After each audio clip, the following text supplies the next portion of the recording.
Hi there, welcome back to the channel, to the analog photo series to be more precise. As we talked about last time, I went out and shot my very first roll of film.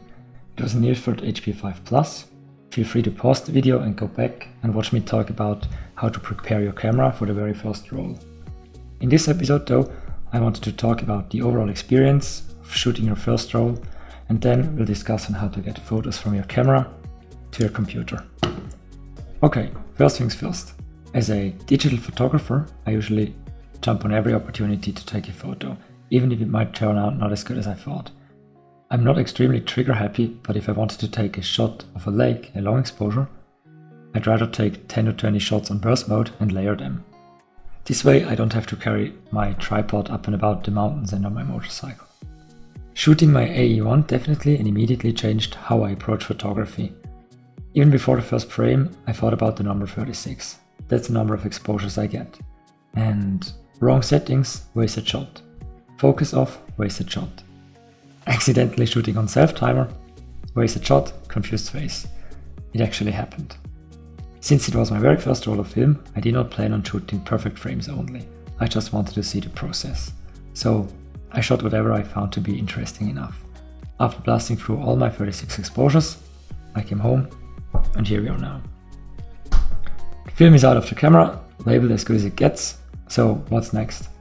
Me as an ignorant digital dude not really caring about old school photography was kinda overwhelmed by the stuff one can find on the internet. I thought I'd get the film out of the camera, into a tube, to the lab, and one day later I'd grab it. I then had to learn about different development processes. So what are those? I'm very new to this, but I did some research. If I mess up, please forgive me, I'm still learning. Developing a film requires it to be placed in a variety of different chemicals over specific amounts of time. The most common types of film are C41 color negative film, which after developing looks like the familiar inverted color film we all know from our grandparents. Then there is also E6 color reversal film, which after development looks like a positive, so no color flipping is needed. Then there is also black and white negative film. That's the one we used, the Unported HP5 Plus. These three film types require different development processes. There are many names and processes out there, but in the end, they all work kinda similar, down to a few steps. They might be different. I'll probably try to develop my own film in a future video. For now, I have to look for a lab that can develop black and white film. Choosing a lab is an important task. Always take a look at reviews, compare their services, and look for what you need. I have found a shop called Meike, close to where I live. They sadly don't develop black and white film, but they don't charge extra for outsourcing it. They have a very good reputation, so I guess that's a shop I'll go with.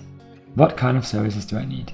Most, if not all, labs offer you to develop, scan, and send you the photos including roll or sheet with film strips. This can cost you a pretty penny. So there's always the option of just developing it and getting back the negative film roll. That's exactly what I need. Here in Switzerland, this will cost me about 8 Swiss francs or close to $10 US for comparison. This is kinda expensive, living here has its downsides as well. Since I'm not shooting 4 films a day, it's not a problem. I will show you the total cost at the end of the video. As far as scanning goes, I want to try it by myself in a separate video. I'll scan them with my mirrorless camera and a macro lens. Now, off to the shop.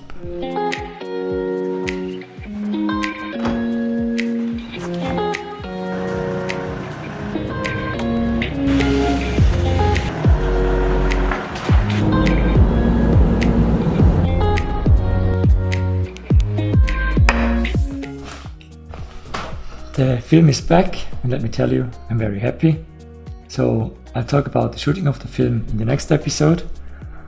I want to talk about what went wrong, what went great, and what went so wrong that I probably don't even want to talk about it. As promised, the total cost of the film and the developing was as follows. The film cost me about 8.5 Swiss francs, which translates to a little bit over $10 US. The developing was another 7.90, which is roughly 10 as well. I could have ordered the film a little bit cheaper, but I ordered it from a company with very good reputation in terms of delivery, and I could have saved 80 cents at most. I also could have saved on developing, but then I had to drive further, and this will cost me even more. So Thank you all for watching, see you next time. Oh, there's a little sneak peek for the next episode. Bye.